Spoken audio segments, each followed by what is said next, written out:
Salve, salve galera, aqui é o professor Douglas Fontes, mais um videozinho para o nosso canal. Agora, para o pessoal do 7º período do curso de Direito da Unifev. Turminha, vamos falar nesse primeiro vídeo sobre sentença, tá? A ideia é trazer um pouquinho da parte geral, tá ok? Das regras gerais que envolvem a sentença no Código de Processo Penal. Se vocês pegarem o material de apoio de vocês vão pegar o primeiro artigo que nós estudamos, é o artigo 381, tá? Onde eu tenho os requisitos formais da sentença, tá ok? Então, o artigo 381 diz basicamente que a sentença conterá, primeiro, o nome das partes e, quando não for possível, a indicação necessária para identificá-las. Pessoal, isso é óbvio, a sentença tem que identificar a pessoa que está sendo julgada. Não importa se a sentença é condenatória ou absolutória. A sentença tem que constar a pessoa que está sendo sentenciada. E sem sombra de dúvidas, eu tenho que identificar perfeitamente quem é essa pessoa. Depois, a sentença vai ter a exposição sucinta da acusação e da defesa, que é um resuminho, tá bom? Essa é a parte onde o juiz faz um breve resumo dos fatos, um breve relato dos fatos, onde ele chama de relatório.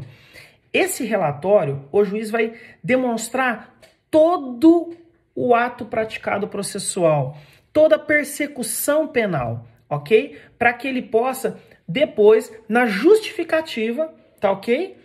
No inciso 3º, onde ele vai indicar os motivos de fato e de direito que vai fundar a decisão dele. Então, ele faz o relatório para que na hora que ele for justificar, ele tenha uma demonstração que ele analisou todas as provas, analisou todo o contexto fático do processo. No inciso 4, nós temos a indicação dos artigos de lei aplicados ao fato. Sabe aquele raciocínio? Dai-me os fatos que eu lhe darei o direito? É bem isso, tá? O juiz, ele vai aplicar a lei aos fatos que foram trazidos para ele.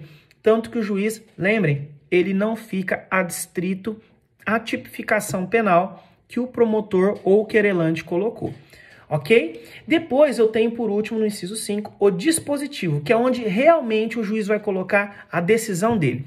Diante do exposto, eu condeno ou eu absolvo o réu. Esse é o ponto. No final, a data e a assinatura do juiz. Gente, essa questão da assinatura do juiz, nós temos duas correntes. Uma corrente fala que a sentença que não é assinada não é sentença. Outra corrente fala que a sentença que por um erro material não foi assinada pelo juiz, pode ser sanado esse erro, desde que foi colocado no processo, tudo certinho. Hoje com o processo digital, a chance de acontecer isso é praticamente zero. Porque o sistema dos tribunais só aceita a inclusão da sentença no processo com a assinatura do juiz, né? O juiz que assina e coloca. Tudo bem, mas isso era um problema que nós enfrentamos na época dos processos físicos, que estão acabando praticamente. Se vocês seguirem no material de vocês, lá no slide número 3, ali no comecinho, eu trouxe um ponto muito importante, que é a possível anulação da sentença que não preenche os requisitos da lei. Então, se por um acaso a sentença não preenche aqueles requisitos legais, ela é passível de anulação. Mas existem sentenças que não são necessárias, sentenças criminais que não são necessárias, por exemplo, o relatório. Exemplo clássico, no juizado especial criminal, tá? Não precisa do relatório dos fatos. O juiz já vai direto para a fundamentação, pela celeridade processual, tá ok? Até mesmo na sentença do júri, também é possível que o juiz já vá direto para os fundamentos, ele simplesmente relata o que os jurados decidiram, tá ok?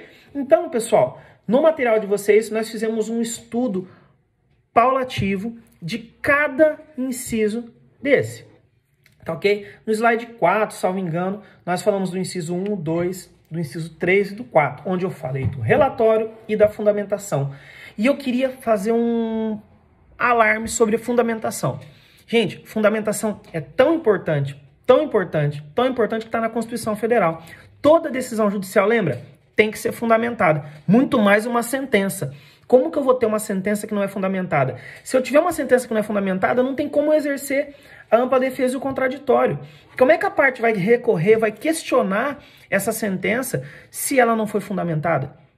Como é que eu vou questionar os argumentos se não tem argumentos? Entendeu? Então, é muito importante. Vide artigo 93, 9 da Constituição Federal. Tudo bem? Agora nós temos também uma exceção.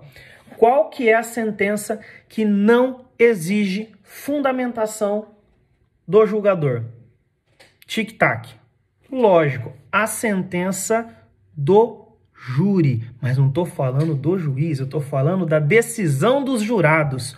Porque o jurado, na hora que ele vai votar, ele coloca lá a cédula sim ou não dentro do saquinho, tá? E ele não precisa e não deve, inclusive, justificar ou sequer falar qual que é a decisão dele. Porque a decisão dos jurados é sigilosa para preservar a segurança deles. E porque é um princípio dentro da votação do tribunal do júri. Tá ok?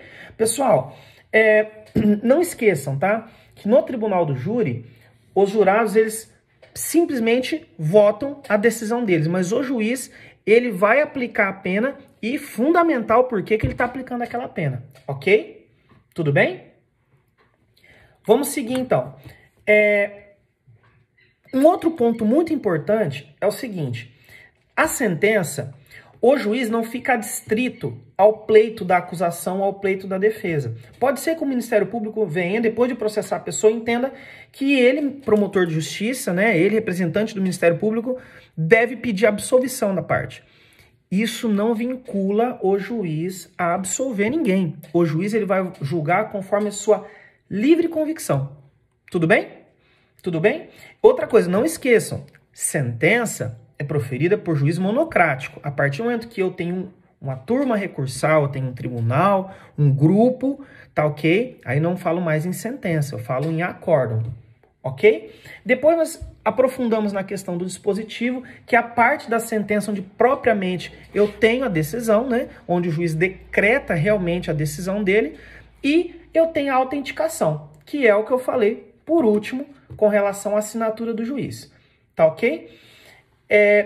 A principal característica da sentença é que toda sentença condenatória, ela sendo absolutória ou condenatória, ela possui um efeito de colocar um ponto final no trâmite do processo naquela instância. Salvo, claro, se a sentença for manejado contra ela um embargo de declaração que volta para o juiz ter que aclarar aquela decisão dele, ele declarar aquela decisão dele, ou em recursos que eu tenho a possibilidade do juiz modificar a decisão dele. Por exemplo, recurso interdistrito, que ele tem um efeito devolutivo. Ok? Então, não esqueçam disso. O recurso interdistrito, a decisão volta para o juiz, para que o juiz possa reavaliar, ele possa reanalisar. E se ele manter isso, como um exemplo, né, aí o recurso vai para o Tribunal de Justiça. Mas, via de regra, tá, a sentença ela encerra a participação do magistrado naquela instância. Tudo bem? Quer dizer, ele esgota a instância com aquela sentença. Nada impede também que, se o juiz ele se deparar com errinhos materiais, um erro de digitação, ou uma palavra que foi colocada num tempo verbal errado, alguma coisa, ou usou um modelinho e colocou alguma coisa errada ali, ele avoque aquilo de ofício e corrija, sem embargo de declaração. Erros materiais, o juiz pode avocar e ele assumir essa responsabilidade. Tudo bem? Eu mencionei, coloquei para vocês os dispositivos legais lá e coloquei uma regrinha que é a regra da placa. Dica de cursinho, professor de cursinho gosta de usar muito isso. O que acontece, pessoal? Pelo princípio da identidade física do juiz, lembram? Lá no comecinho do nosso curso, o juiz que julga o caso é aquele que instruiu o processo, aquele que participou da instrução processual penal. Só que nós temos exceções, tá? Por exemplo, letra P, o juiz que foi promovido. Letra L, o juiz que foi licenciado. Letra A, o juiz que foi afastado. Letra C, o juiz que foi convocado. E letra A, o juiz que foi aposentado. Regra da placa, tá lá no material de vocês. O juiz que foi promovido, licenciado, afastado, convocado e aposentado, não tem como esse juiz julgar, tá ok? Porque ele ou não faz mais parte do Poder Judiciário, ou ele está impedido de atuar naquela instância do qual ele produziu a prova no processo, ele participou da instrução processual. Nós temos também outras hipóteses. Por exemplo, o juiz que pediu exoneração. Poxa, o juiz passou num outro concurso, ele não quer mais ser juiz, ou o motivo dele, não sabemos qual, ele não quer mais ser juiz. Ele pediu exoneração. Lógico, ele não faz mais parte do quadro do judiciário, tá? Ele não pode mais sentenciar. Temos um exemplo também que eu percebo que acaba sendo um pouco esquecido pelos manuais e pelos livros. No caso da especialização das varas. Pessoal, aconteceu recentemente na nossa região, aqui no estado de São Paulo, principalmente, né? Algumas varas eram mistas. Eu tinha juiz civil e juiz criminal, tá? Desculpa, juiz que julgava processo civil e juiz criminal. E esse mesmo juiz que julgava civil e criminal, de repente se especializou, tá? As varas foram especializadas e o juiz que era juiz misto, né? Ele só julga civil. Então ele se torna impossibilitado de julgar os processos criminais. Então, os juízes criminais vão receber os processos da forma que estavam e vão sentenciar. Aconteceu muito aqui na região, muito mesmo. Depois, no material, nós tivemos a questão da sentença penal absolutória, que nós vamos estudar isso no artigo 386 do Código de Processo Penal, tá ok? Lá, cada inciso vai trazer uma circunstância que o juiz vai ter que declarar quando ele resolve absolver alguém. Então, primeira coisa, primeiro inciso, se o juiz verificar que não ficou provada a existência do fato, quer dizer, o juiz está declarando que o fato não existiu, tudo bem? Depois, o juiz pode reconhecer também para absolver alguém que o fato é atípico, quer dizer, o fato existiu, tá? Mas não é crime, tá? Pode acontecer também do juiz reconhecer que o fato não tem provas de que ele existiu, ok? Então pode acontecer, olha só, recapitulando, o juiz pode falar que o fato não existiu, pode falar que o fato não tem prova de ter existido, o juiz pode falar que o fato existiu e é fato atípico, o juiz pode também, lá no inciso 4, falar que ficou provado que o fato aconteceu, é crime, mas o réu não participou. E o juiz também pode falar que o fato aconteceu, não é crime e eu não tenho prova de que o réu participou, que são circunstâncias diferentes. Uma coisa é afirmar que ele não participou, outra coisa é falar que não tem prova de que ele participou. Também eu tenho o sexto caso, onde eu falo que o fato é crime, aconteceu, é fato típico, a pessoa participou daquele evento, mas, por exemplo, ela agiu por erro, de tipo um erro de proibição, ou ela agiu em estrito cumprimento do dever legal, ou abancado pela legítima defesa numa excludente de licitude ou culpabilidade. Tudo bem? E por último, que nós temos que é o mais utilizado na vida prática, é o critério residual, que no sétimo e último caso, o juiz vai decretar absolvição sempre que não houver prova suficiente para condenar o réu, tá? Isso é residual, quer dizer, se eu não tenho nenhum critério que preencha os outros requisitos, eu vou para o inciso 7, tudo bem? Depois nós estudamos também no nosso materialzinho lá, tá? Os efeitos dessa sentença penal absolutória. O primeiro efeito, claro, é se o réu responder o processo preso, ele vai ser colocado em liberdade. Mas não esqueçam, tá?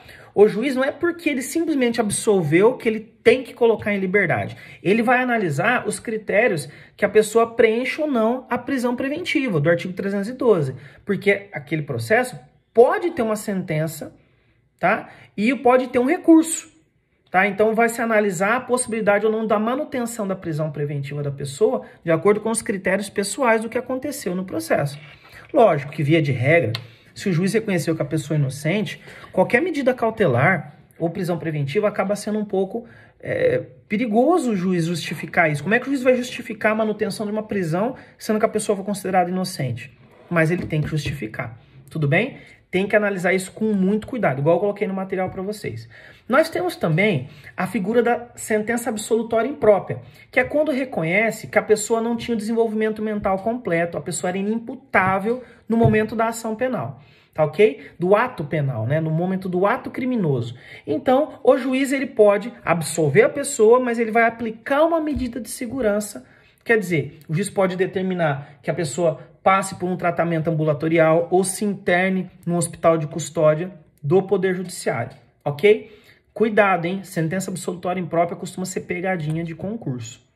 Tudo bem? Nós temos também outros efeitos da sentença absolutória que estão espalhados no Código de Processo Penal. Basicamente, eu tenho o levantamento do sequestro, cancelamento da hipoteca, do arresto que foi feito. Eu vou ter a restituição integral da fiança, tá? Que foi depositada pela pessoa se ela foi absolvida. Tá? Em alguns casos, a sentença absolutória até impede a propositura de uma ação civil de indenização contra o autor.